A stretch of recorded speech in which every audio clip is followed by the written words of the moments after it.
Allez, on va passer à la bataille des scoops sur le dictionnaire. Vous avez des histoires folles sur les dictionnaires, que ce soit Valérie Bénéhim, que ce soit Thomas Hervé, que ce soit Jean-Luc Lemoine. On va démarrer par Valoche.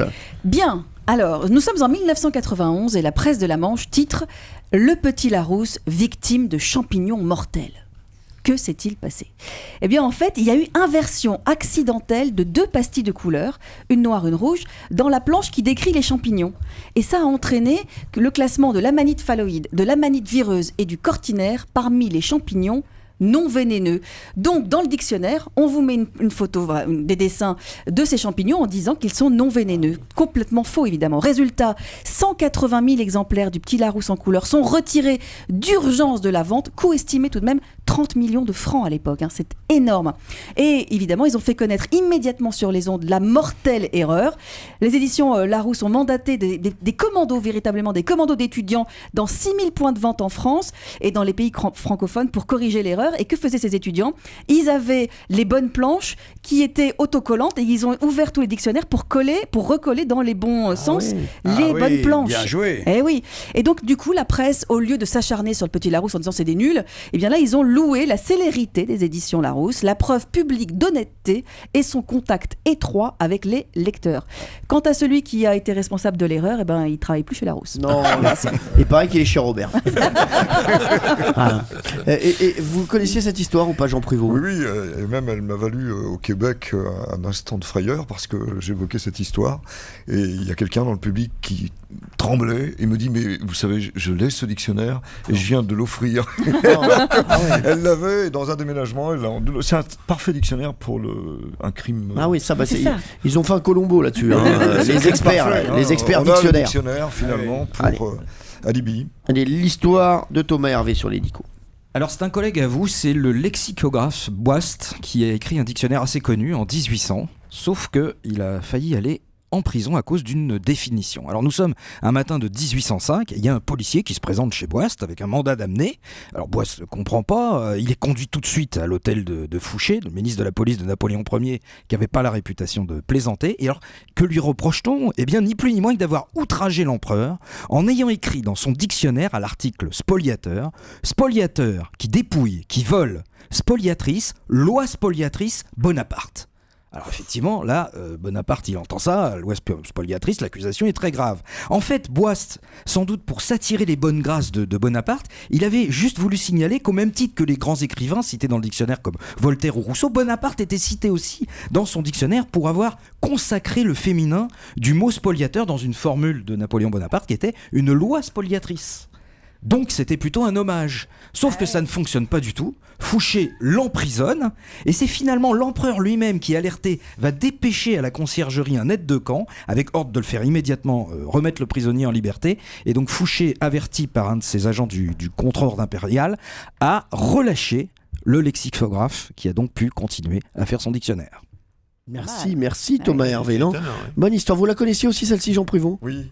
Ah oui ? Vous nous dites que vous connaissez pas quelque chose, vous n'hésitez pas. Non, vous la connaissiez aussi, vous connaissez toutes les histoires, forcément. Ah bah il y en a beaucoup, oui.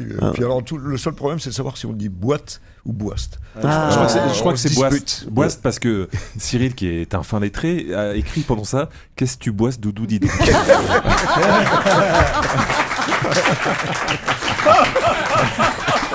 C'est là où on voit toute la culture.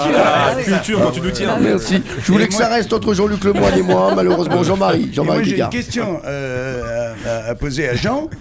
Jean, pourquoi est-ce qu'on dit tranquille, par exemple, et pourquoi est-ce qu'on dit quille ? Ça s'écrit exactement pareil, Q-U-I-2-L-E. Pourquoi un coup tranquille et pourquoi quille ? Bah oui, on dit pas une imbécile. Non, mais c'est pas pareil. Non, c'est pas pareil, parce qu'il y a qu'un seul L. Non, simplement de regarder c'est Cyril l'origine encore. latine, et soit on suit la trace latine et à ce moment-là on le dit de le, Ouais. soit on l'adapte. Mais quelle explication on donne Oh, il n'y en a pas vraiment. Bon, d'accord. Il y en a pas. Non, Arrête, alors- arrête, Jean-Marie, va au bowling et puis c'est tout. Allez, Mais l'histoire pourquoi on dit aussi linguiste et pas linguiste ? Oui. Ouais. C'est pas très clair. Ouais, Mais ma grand-mère Pourquoi on disait, dit fille et Lille ? et oui, Tiens. bon, Ouais. Et pourquoi on dit Guingamp et non pas Guingamp? Et ben voilà. Voilà, merci. Non, mais il y a plein de mots. La langue française, si on commence à rentrer dedans, on s'en sort plus, je vous le dis. C'est un labyrinthe dont on ne sort jamais. Tant de questions. Ah oui, vraiment. Et alors, dégingandé ou dégingandé? Merci. Ouais. Oui, mais merci. Vous voulez pas revenir une fois Il essaie de me piéger, alors Oui. je sais aussi. Jean-Luc Lemoyne, votre histoire. sur Alors, le on en dictionnaire. parlait au début de l'émission. Le tout premier dictionnaire monolingue, c'est-à-dire français-français, a été publié en 1680 par Pierre Richelet. C'était le dictionnaire François, qui recensait toutes les chansons de François Valéry. Et donc ce dictionnaire avait été composé en un temps très bref, notamment grâce à la collaboration de quelques écrivains comme Rapin et Bourg, ou Bourg, je ne sais pas si on prononce le S, qui pour le plaisir, en plus avaient mis pas mal de leurs citations pour illustrer ce dictionnaire. Et l'ouvrage devait paraître à l'étranger, car l'Académie, qui avait alors un privilège exclusif, refusait de le laisser éditer à Paris. Et en fait, tout ça a causé un drame, puisqu'il y a un imprimeur à Genevois, Widerhold, qui avait fait transporter en secret 1500 exemplaires du dictionnaire à Villejuif afin d'en assurer la vente illicite en France. Mais il avait eu l'imprudence d'informer un libraire parisien qui avait prévenu le syndic. Et celui-ci, arguant du fait que le dictionnaire n'avait pas de privilège, il fit saisir et brûler les 1500 exemplaires. Ce qui fait que cet éditeur genevois, Widerhold, ruiné, mourut presque subitement de chagrin. Et le libraire délateur fut assassiné peu de temps après par un inconnu qui échappa aux recherches.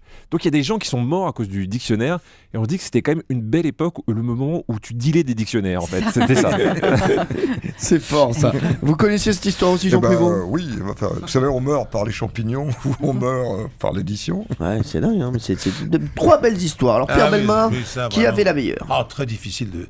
Il y avait les champignons avec Valérie Benaïm. Non, oui, très oui, bien sûr. Il y avait Thomas Hervé avec son histoire dont... Napoléon Fouché. Voilà, Napoléon. Napoléon, Ouais, exactement. Oui, oui, oui, oui. Et vous? Et donc le dictionnaire qui a Qui causé tue, la qui mort. tue, la le dictionnaire mort. qui Qui tue, exactement. Alors, si on va dans le sens des histoires de Pierre Bellemare, vous me pardonnerez, mais c'est le dictionnaire qui tue, évidemment, qui Bien sûr. doit gagner. Bien Voilà. sûr, pour Pierre Bellemare, c'est le dictionnaire qui tue. C'est normal. Merci, bah donc c'est Jean-Luc Lemoyne qui gagne.